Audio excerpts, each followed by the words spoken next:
Bienvenue sur ma chaîne Mon Azur. Ici, on parle de remèdes de grand-mère, d'astuces ancestrales. Aujourd'hui, je veux partager une vidéo avec vous concernant les choses à conserver en crise de guerre. Donc, quand on voit tout ce qui se passe actuellement, on a tendance à faire le contraire de ce qu'il faut faire réellement. Alors, la manière dont nos ancêtres conservaient les affaires et la manière dont aujourd'hui nous conservons, nous choisissons les mauvais aliments à conserver.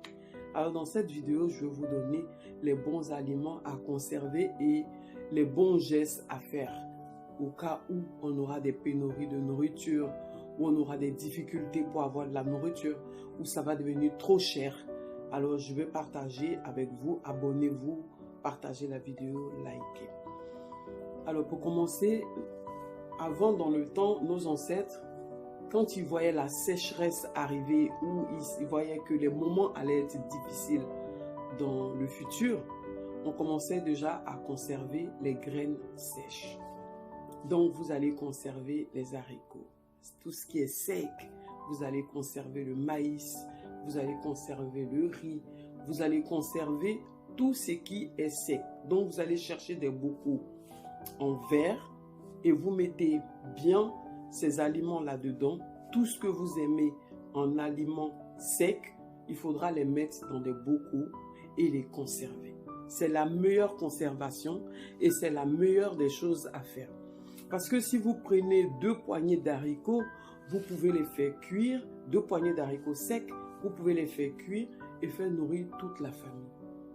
Mais si vous prenez des aliments qu'on met dans les congélateurs, actuellement c'est ce qu'on fait, on va stocker tout dans les congélateurs et sachez que on n'a pas pour une grande quantité et les décongeler, les manger en 2-3 mois, on aura fini de les épuiser. Ceci n'est pas la bonne conservation. Pour bien conserver, alors il faut prendre les graines comme je vous ai dit et faites beaucoup de bocaux en verre et vous allez les conserver et vous allez voir que ceux-là vont durer sur du temps. Ça va durer sur de la longueur. Même si la pénurie, elle dure 2, 3, 4 ou 5 ans, vous aurez toujours ces aliments-là.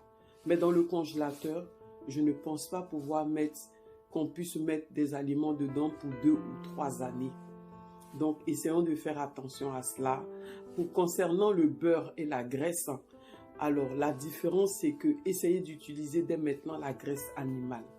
Donc, soit vous allez chez votre boucher, vous achetez la graisse animale. Celle-là, par contre, vous pouvez la conserver. Le jour que vous avez envie de faire un steak ou quelque chose, vous allez juste la sortir, la passer dans la poêle chaude et ça va vous donner un peu de matière grasse pour pouvoir faire vos steaks, faire ce que vous avez.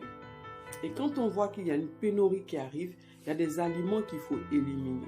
Donc tout ce qui est friture, manger les frites, tout ce qui est friture, des beignets, des trucs comme ça, c'est des choses qu'il faut arrêter, qu'il faut enlever. Parce que l'huile, elle devient de plus en plus chère et sachez que peut-être qu'on n'en aura même pas. Donc il faut pour le moment se contenter de la matière grasse des animaux. Alors il y a une autre matière grasse aussi qui est vraiment très bien. Vous avez des blocs d'huile qu'on prend pour des fritures. Vous pouvez acheter ces blocs d'huile, ces blocs de matière grasse pour friture. Ceux-là, vous pouvez les conserver. Pas besoin de les mettre au réfrigérateur. Vous pouvez les conserver chez vous à la maison. Vous les laissez dans leur emballage. Et comme ça, quand vous voulez les utiliser, vous coupez juste un tout petit bout. Vous mettez dans la poêle chaude et ça vous fait déjà une base de matière grasse. Et après, vous pouvez cuisiner tout ce que vous voulez. Si vous voulez faire des petits plats sautés, si vous voulez faire de la viande en steak, tout ce que vous pouvez le faire avec. Mais si vous stockez des bidons et des bouteilles d'huile et que vous ne changez pas votre façon de manger, eh bien, même dans un an, dans moins d'un an, vous serez dans des difficultés et vous aurez tous vos finances qui vont partir. Par contre, ceux qui vont sécher dans les bocaux, tout ce qui est sec, tout ce qui est aliments secs, ils vont dépenser moins et c'est ceux-là qui vont aller très loin sans avoir besoin d'être dans la famine ou dans la faim.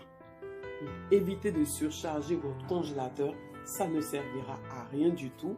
Ça va juste vous servir à garder vos aliments pour quelque temps. Mais si vous voulez vraiment, pour des personnes qui ont des enfants ou même qui sont seules, hein, essayez de conserver dans des bocaux.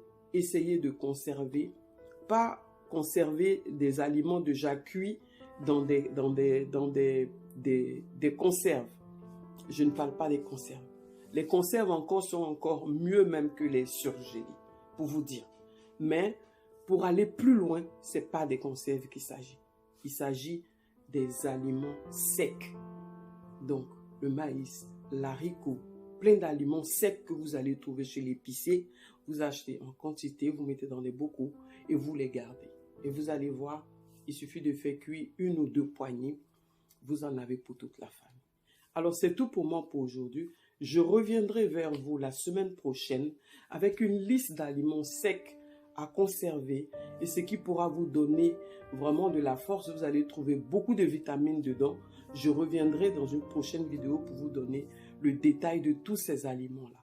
Alors, c'est tout pour moi pour aujourd'hui. Je vous souhaite une très bonne soirée, un très bon week-end. Ça dépend de là où vous vous trouvez.